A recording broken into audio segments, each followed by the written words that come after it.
আমার খবর।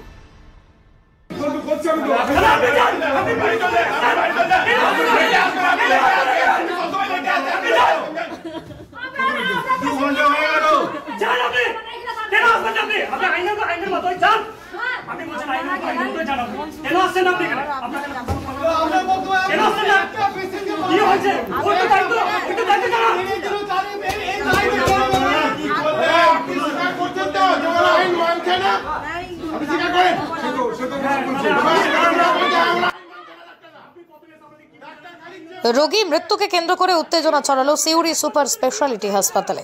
মৃত মহিলার নাম আসরা খাতুন, বয়স 30 বছর। তার বাড়ি সিউড়ি ফকির পাড়াতে।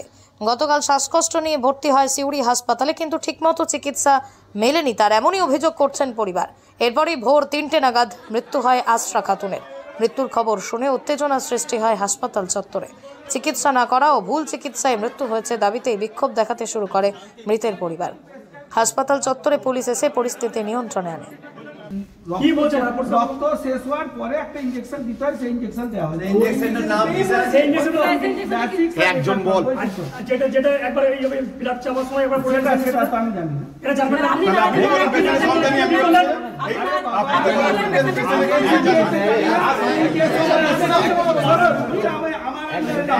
আগে কিছু নয়, রোগীর পরে যে ইনজেকশনটা পড়েছে সেটা তোমরা জানতে চেয়েছো, সেটা আমি বলি। আর আপনি বলছেন যে আপনি অনেকে বলেন যে অ্যানিমিয়া আছে, অ্যানিমিয়া কি রিপোর্ট করেছেন আপনি?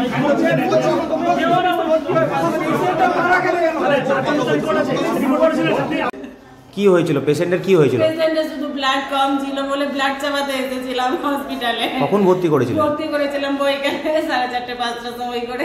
ডাক্তার দেখেছিল? ডাক্তার এমার্জেন্সিতে দেখেছিল, তারপরে এখানে ওয়ার্ডে পাঠানো হলো। ওয়ার্ডে এসে ডাক্তার দেখলেন, আমি জিজ্ঞাসা করতে গেলাম, দুটো ট্যাবলেট লিখে দিলেন। আমি জিজ্ঞাসা করতে গেলাম কিসের, বললেন না। আমাকে ঘুরিয়ে বলছে তুমি জেনে কি করবে? কোন ডাক্তার? ডাক্তার বিষ্ণু ভট্টাচার্য। উনি চলে গেলেন।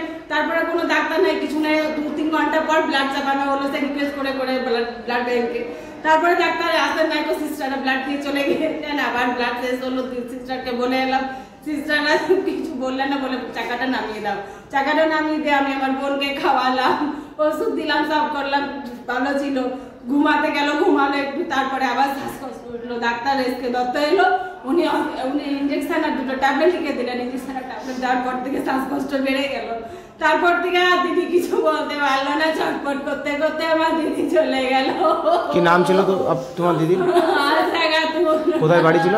সিউড়ি কেন্দ্র ফকির পাড়া। আমার দিদিকে আমি আপনার ডক্টর রং চিকিৎসা করেছে, এটার জন্য ডাক্তার পানিশমেন্ট চাই। আমরা চাই যে আমাদের গেছে এরপরে যেন অন্য কোনো পেশেন্ট এরকম ধরনের ব্যবহার না হয়, এরপর এরকম ধরনের রং চিকিৎসা না হয়, তাই জন্য আমাদের লড়াইটা। অন্য কিছু নয়, আমাদের আইনের পথে চাই না। আমরা চাই আইনের পথে ব্যবস্থা হোক, ডাক্তার প্রতি একটা ইয়ে হোক। বলছি আপনাদের পেশেন্টকে কত সময় ভর্তি করেছিলেন হাসপাতালে? কালকে পরে 4টের পরে। আজকে আজকে কালকে 4টের সময়। পেশেন্ট তখন সুস্থ ছিল? হেডে এসেছে, আমরা শুধু ব্লাডটা করে চলে এসেছিলাম। আমরা শরীরে ব্লাড কম আছে, ভুল ট্রিটমেন্ট করে মানে ইয়ে করে ট্রিটমেন্ট, এটা কোনো ভুল ট্রিটমেন্ট নয়। এটা হঠাৎ করে রোগী মারা গেছে, এটা তো ভুল ট্রিটমেন্টের কিচ্ছু নেই।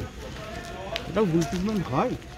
একটা ক্রনিক অ্যানিমিয়া রোগী মারা গেলে ভুল ট্রিটমেন্টটা ঠিক আছে। শান্তিনিকেতনের বুকে তৈরি হচ্ছে অত্যাধুনিক পরিষেবা সম্পন্ন একটি ইংরেজি মাধ্যম স্কুল, স্কলেজ গুরুকুল শান্তিনিকেতন। সিবিএসই কারিকুলাম মেনে তৈরি হয়েছে পাঠ্যক্রম। চলতি শিক্ষাবর্ষ থেকেই শুরু হবে ক্লাস। প্রি নার্সারি থেকে ক্লাস 11 পর্যন্ত ভর্তির ফর্ম পাওয়া যাচ্ছে স্কুল থেকে। ঠিকানা গোয়ালপাড়া, তালতোর রোড। বিস্তারিত জানতে যোগাযোগ করুন 9609039000 এই নম্বরে। দেখতে চোখ রাখুন আমাদের ফেসবুক ও ইউটিউব চ্যানেলে।